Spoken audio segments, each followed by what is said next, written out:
I'm back. It's been a while, but get ready with me while I talk about staging. I took a little break from social media for a while and am trying to get back into it. When you're recording things, I feel like it just takes 2 times longer to do anything. So when I was really busy and trying to get things done, it just is kind of a pain to pull out your camera and record it all.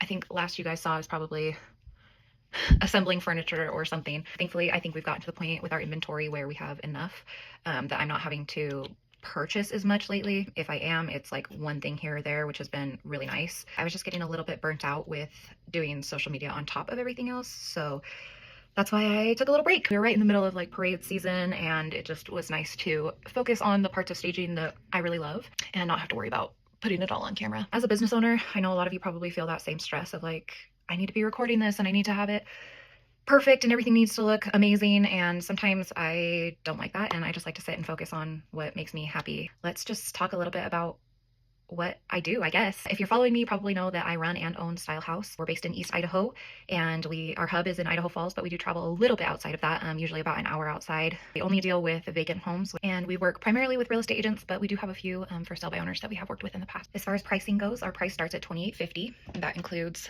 living room, dining, kitchen, the primary bedroom, and primary bath, and then any additional bathrooms on the main floor. We do almost everything is a pay at close, so you don't even have to pay for it until you are at the closing table. And you know the saying, like, you get what you pay for. That truly is the case with this. Like, I know that it's not the cheapest thing in the world. However, I've seen some staging that's just filling the space in the home with furniture, and it does nothing for the buyer's emotional needs. There's a difference between like staging just to fill the space and staging to actually sell the home. You have to remember that home buying is a psychological process more so than a financial process for the most part.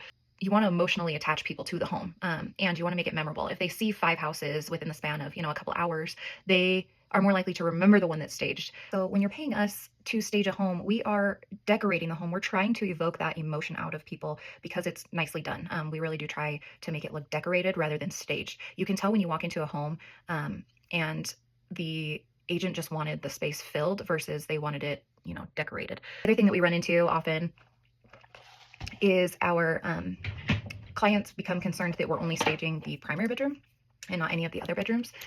And again, we have to remember this is an emotional process. So when you are walking into a home, first impressions are the most important. So you'll walk into a home, the living room, kitchen, dining, all of that will be staged. And from there, buyers are already forming conclusions in their mind about whether or not they like this house. Second to those main living areas, I would say the primary bedroom comes as far as level of importance. Whereas secondary bedrooms, they can often figure out in their own heads what they're going to do with that, whether it's an office, whether it's a kid's room, whether it's a playroom. They don't really need ideas when it comes to the secondary bedrooms. So what we're trying to do is form those first impressions and keep those first impressions. And with secondary bedrooms, they're often not necessary. Another thing that I see with staging that kind of drives me crazy is staging an area in a way that it's not supposed to be used. So like putting like a table and chairs in a bedroom. We shouldn't be staging just to fill the space. It should be staged in a way that somebody's going to use the space.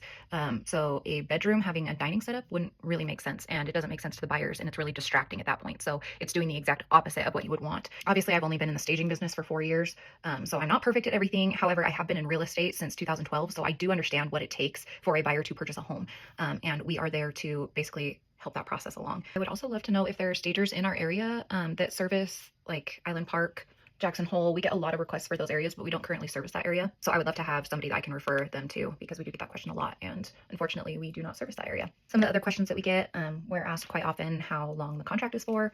Our standard package you will get for 60 days, and a majority of our homes actually do sell within that timeline. Ones that don't are overpriced, and not just like a little bit, like it's not like the top of the CMA, it's like you are like 20, 30, 100 grand overpriced. So there's only so much that staging can do. And I always say that staging will get you the top of your CMA. So a CMA is a comparative market analysis, and the short of it is it's what the price of your home is, and it's actually a range of prices. Say your home CMA compares to $400,000 houses to about $420,000 worth. The condition is kind of what niches that down to a number. Of course, everybody's going to want 425 for their house that comps between 4 and 420. And so our job as stagers is to get you that 420. It may not be 425. Sometimes it is. Sometimes people do get multiple offers on homes that we've staged. But our job is to basically get you the top of your CMA range. We can't really do anything about a home that is significantly overpriced. Another thing I love about our process is that we've got a team and we have movers. So when we go into a home, we're staged within 1 to 2 hours, depending on the size of the home. Whereas if you are hiring a single stager, it may take a lot longer just because it's one person, they're a one-man band. So we understand that real estate is a fast-moving industry, and we want to make sure that we're not the ones that are holding you up,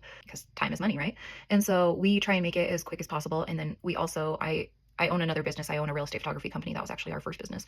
And while we're in the home, once we're finished up, I take all the pictures and send them over to the client, and they get them the same day. So the other thing I've learned about being in business is to find your niche and niche down. There are some services that we used to offer.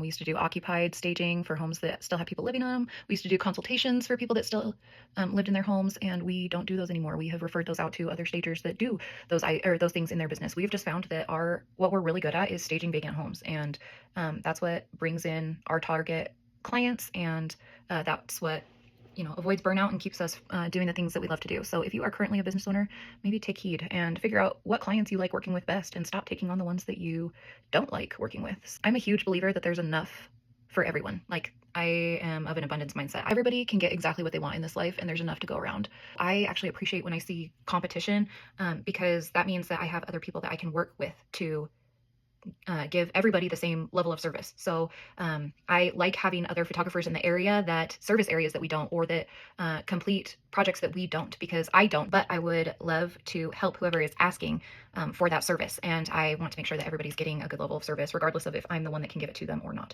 I see this often with realtors, and real estate is an interesting industry because as a real estate agent, you're forced to work with your competition, in essence.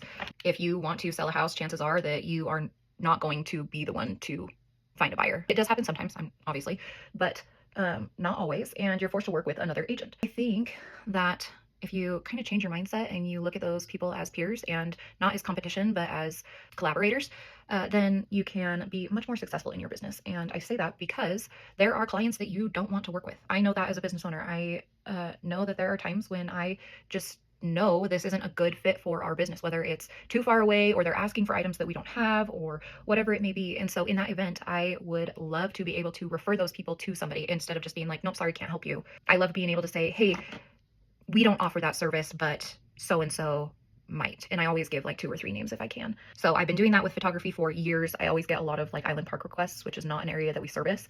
And so it's so nice to know of other names in the industry that I can give to those people that do a good job, and that I can say, hey, like so and so can help you out.